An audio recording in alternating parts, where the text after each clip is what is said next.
I'm so cold, so very cold. There's no warmth left in this room. I suppose I should start at the beginning. It started about 2 weeks ago, back when I could still see the sun. I live alone. My parents kicked me out after I dropped out of high school. I've always hated high school. The teachers, the kids, all of them. Very last one. They don't understand you, nor they ever. Friends, I scoff at the idea. They're just people who act like they care, but turn around and backstab you, dorporbo. Well, at least you can tell I'm not a people kind of person. Although maybe it wasn't their fault, considering my sickness. Oh, I did not mention my sickness. I guess I spaced it. I've always had as serious mental problems as far back as I can remember. I get these weird images in my head. Sick images. Images of murder, sickness, and war. From what I've been told by people around me, I've had these episodes, mostly my teachers. I spasm and throw myself onto the floor, scratching and writing or riffing at everything around me, screaming at all the while. Of course I don't remember it. All I remember is the images. I doubt I ever get any kind of them out of my mind. These ignorant teachers thought that they were merely acting out, seeking attention as did my classmates. I hated them, and they hated me, leading to many fights at school. I even sent a few kids into the hospital. Ah, my youth. I live in a dingy rental home in the slums of an unimportant city. My parents don't visit me anymore, and none of my neighbors can stand being around me for more than moments. Nobody ever cared about me, and nobody ever will, and I am content with that. Back to my current predicament. This was my only last month when I saw a doctor about my episodes. He diagnosed me with a wide variety of mental disorders, none of which I bothered to ask what they meant. All I knew is that I need pills, and he could give me some. I remember him handing me at least 3 or 4 bottles of pills of various shapes and colors, but I didn't take them right away. I waited, thinking maybe, just maybe, the images were caused by troubled childhood. Maybe if I mature out of it. Sure enough, in a few days, they'd come back. A lot of messed up topics at this time. My mind was filled to the brim with disturbing, haunting images. These were some of the worst yet. I was already sobbing in a febrile position. By the time my mind was comprehended that I might be able to stop this, I couldn't open my eyes. I didn't want to see anymore. I remember crawling on the side of my bed towards the bathroom, shakily standing up and spilling open my medicine cabinet, spilling the assorted products on the floor. I grasped blindly for the unfamiliar shape of bottles and soon found them. I ripped them open and then threw them into my mouth. Of course, I collapsed into the cold tile, losing consciousness. This was at first. I then woke up in my bed. I must have thought that I got up and walked to bed, but I didn't remember it. Maybe then it began. I was cold. With my heavy comforter on, one of the very few things I've invested my small amount of spare money into, should have kept me warm. I've always found a solace in the sleep. As I got up and walked to the living room and turned on my TV, my cable was out. I should have known how long I would have waited to have since I paid my bills. Still cold, I thought to myself. I walked over to the thermostat and cranked it up, hearing that odd familiar sound of the heater pumping with warm air. I sat back down, but 15 minutes went by and I was still cold. I walked over the heating vent, placed my hand over it, but I couldn't feel any warmth. I couldn't feel any air coming from the vent, but I could definitely hear it. Ah, my bills, no wonder why there's no heat. I could only feel the cold grate of the vent, but then why could I hear it pumping out through the room? Might as well call my landlord, I thought to myself, picking up the phone. Dead.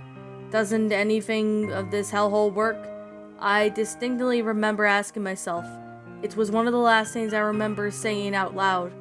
How was I supposed to know what was happening? I walked outside. Don't remember if it was to grab the morning paper or perhaps soak up some rays of sun, but it was at the time I knew something was wrong. It was dead outside. I'm talking Sunday morning winter at 4 in the morning, dead. There was no lights on in the house, nobody inside, no noise. The silence was deafening, cliché as it sounds. I slowly walked back in, afraid to disrupt the perfect silence by too loud of a step. I didn't realize it until I was back inside, but it was much colder than the outside than in. The rest of the day went per as usual, watching DVD for hours and reading. The only difference was cold, which by the efforts it would not stop. Then I went to bed, one of my last moments of peace, even though there was no warmth in the head. The next morning I woke up again, against the blurry noise of my alarm clock. Work? No. Too much cold. I put my hand on my dresser to turn the alarm clock when I felt it, searing through the palm of my hand, lurch off my dresser, bits of flesh, and even cradling my hand under the armpit for warmth. I looked on the dresser, and it was covered in fine layers of frost. No, it wasn't frost, it was just too perfect. Like if it was ice. Like perfect ice. No cracks, no imperfections. Completely perfect ice. Nearly covering the entire dresser, with bits of my skin and flesh were on top, and a small amount of warmth and blood dripped down from my palm. The warmth made me shiver. I had been so used to the cold of my house, obviously I was disturbed. I don't remember spilling a glass of water. No, definitely I hadn't. I walked out of my room to check outside. Maybe I could usually just talk to one of my neighbors off the cold. Who I was kidding. They probably throw their gardening item or choice at me as I walk inside. I needed to know why it was so cold. I placed my hand on the doorknob and jumped back, frozen. I grabbed my comforter and ripped the doorknob, twisting it with all my might. Nothing, not a budge. I threw myself against the door, trying to force it open. Luckily, my poor run-down house had been a pretty flimsy door.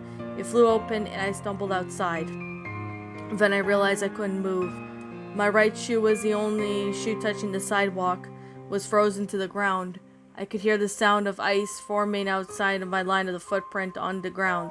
Alarmed, I pulled off with all my might, barely ripping my foot free, and fell back inside.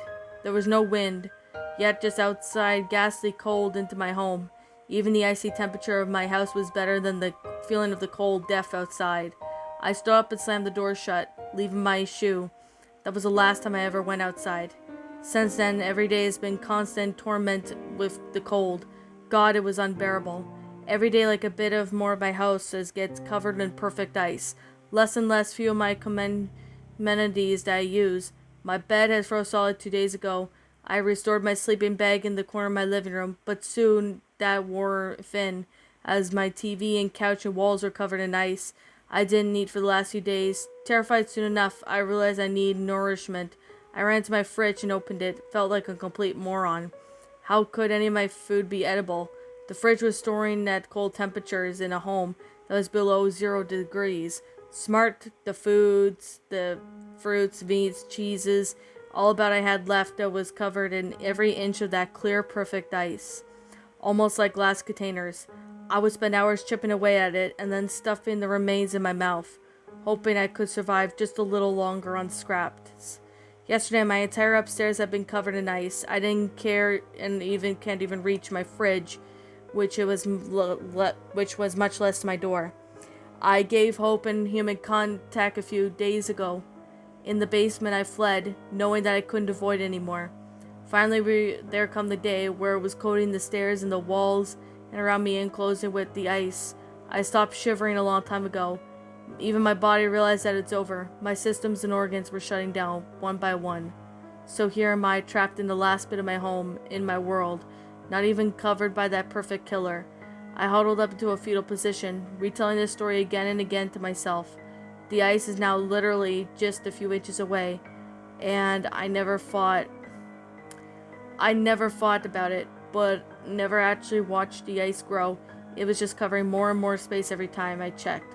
I looked down and see the ice at my toes. Clever. While I was busy thinking of the ice never moving, it moves. I'm fading in and out of consciousness. Every time I wake up, I slip more and more into the cold embrace of death. I laughed mildly at my head as an ironic statement. My legs were now enveloped in the ice. At least there was no more running. No more trying to survive, no more trying to smile. All the muscles in my face won't respond. The ice is now over my stomach and around my arms. I take the solace in the fact, my eyes, they were so in my mind that would be the last thing to go. Oh, it's just up to my chin with the final movements of my eyes. I glance around the glass coffin. So this is how it ends. My eyes fell back, looking straight ahead.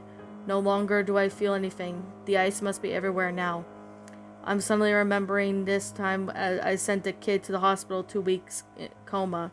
I pray to God that this was enough for it. St. Peter to reject my application to heaven. I hear that hell is much warmer.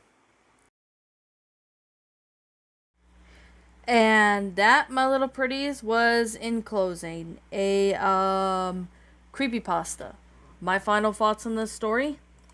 Alright, I have to say, this story was actually quite depressing. I'm saying this right now. This story might have been, an interesting story. I think it might have been written, I guess, in 2013 or maybe 2014. I'm not too sure when this story was actually written. But this story, I actually found this one to be quite depressing. Like, especially at certain parts of the story. I think it was, this story is just talking about the person who, did some bad things, got kicked out of the house, kicked out of his parents' house, living in a house that is, completely made of ice. I have no idea why, but I think somehow throughout the story, I started getting some Frozen vibes. Like, Elsa, having her old place being made of ice and all that. I've been getting that vibes, and I had no idea why, but for some reason, I've been getting that vibes, I think from reading this story. Like, I'm not saying it to be a mean or anything. It's not that.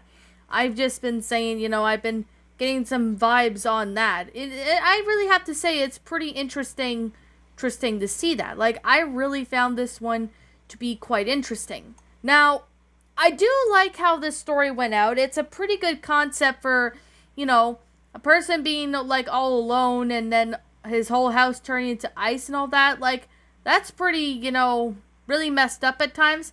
But I still would have to say it's still pretty interesting with the whole concept of its own self. I really still find this one to be, enjoyable. It's an enjoyable creepypasta. Like, I kind of remember hearing a few narrations of this, and that might have been maybe a year or so ago, and I really do enjoy the whole concept of this pasta.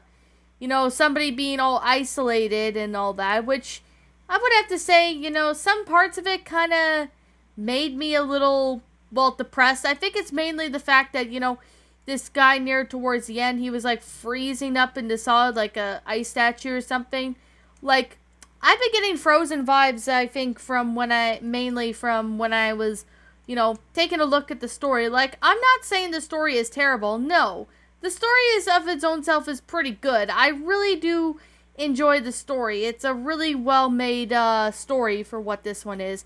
I really do find this one to be enjoyable. It's amazing. I really am not gonna lie. This story was flat out awesome. I really do like how the whole concept of its own self to be, quite nice for what this is. I really do find this one to be, it's enjoyable.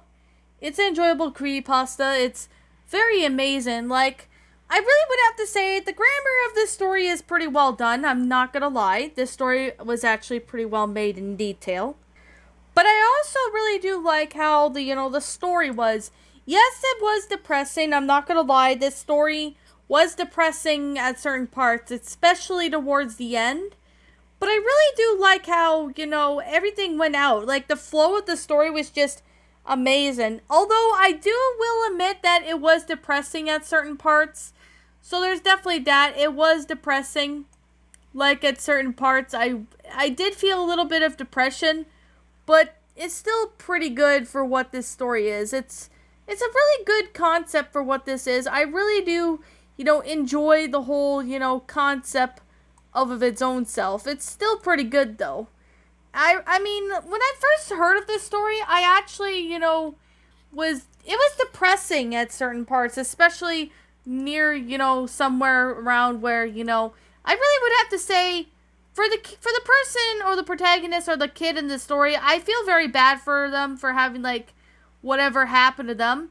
Here's my honest guess is that, all the other houses were not covered in ice and just only this one house. Which I definitely do have a theory as to why that's the only house that has been, affected by the ice and the other ones haven't. Basically, it could either be this protagonist has special powers of ice and is using it to, basically isolate himself or something, which that's most likely the case, or something, I don't know, but throughout the story, I've been getting, Frozen Elsa vibes. But if you guys have been getting those vibes too, feel free to leave them in the comments below. But that's the kind of vibes I've been getting ever since I, narrated this story. And even when I looked at it, way before I narrated it, which I definitely would have to say, it's depressing. I know it. I think if this is more of a feels pasta as well, because the protagonist is explaining, what he's been through and all that, which I really feel bad for the protagonist in this, in this story, but it's still a pretty good one at the best. It's still a pretty good story. It's still really good, well made. I really do find this story to be, it's an enjoyable concept for what this is. I really would have to say it's pretty good. But what I would like to sit here and think is, seeing how good the concept is, I really would like to sit there and, find out more about, what's going on and stuff. I would really like to hear, find out more about this protagonist, on why the protagonist in this story has, absolutely, went insane or something. Maybe I would like to hear more opinions on, why the ice has been there, what's, the cause of it and stuff like that. Like, I think there's, other theories, one of them being, there's, a ice demon or an ice spirit or something that has haunted that area. So that could be another reason to that. I'm not really too sure if that's the actual reason, but that's probably possible. I'm considering those are probably possible, but to be completely honest, I really would have to say right now that this story is pretty good. I'm not gonna lie. And I really recommend, if you guys want to check it out, it's on the regular Creepypasta Wiki. You guys can go check out the story if you want to. Although there's not really many comments in there, which kind of sucks. I was expecting to see more, but it's still a pretty good story. I'm not gonna lie. It's a very good story. Really good. It's well made. Really do enjoy, the concept and stuff. So, I guess with that being the case, and with that being said, I guess I'm gonna wrap up the review. And I don't know who the original author is about this story, if you guys are curious, so I'm gonna leave this as anonymous for now. If I ever find out who the original author is, or if the author happens to comment on this video, if he happens to find it, lets us know, that he or she's the one who wrote the story, just the author knows, I will be sure to give him or her proper credit. But anyways, with that being the case, that being said, this story was all pretty good. It's a pretty good story. It's really good, well made. I really do like how the concept of it went out. It's amazing. Really would have to say you guys should really check out this story if you haven't. It's a pretty amazing story. You will not be disappointed. And I guess that's just all I have to really say. There's nothing really much I want to say, but I will have to sit here and say it's still a good story. It's pretty amazing. And I would have to recommend, to anyone who wants to, check out the story, feel free to do so. Now, I guess with that being the case, and with that being said, I'm going to sit here and say this right now, and like I always continue to say, this is just simply my own personal opinion, and if you happen to disagree with me, that's fine too. We're all entitled to our own opinions in regards to these creepypastas, or feels pastas, whatever you prefer to call this one. I find this to be more of a feels pasta and a creepypasta mixed in. We're all entitled to our own opinions in regards to these creepypastas. This is just simply my own personal thoughts. My final rating of this story would have to be a 10 out of 10. It is a pretty good pasta. Depressing at times, yes. I really do like how, there's Frozen Elsa vibes that were included in there, which is pretty neat. I really do like how, much detail the person is putting into the story. And there's definitely a lot of time and effort into it. The grammar was good. Storyline, everything about it was flat out amazing. That's pretty much the good stuff I could say. I don't have anything I don't like about this story in it. I can't say anything I don't like about this one because I can't really seem to find it or find anything.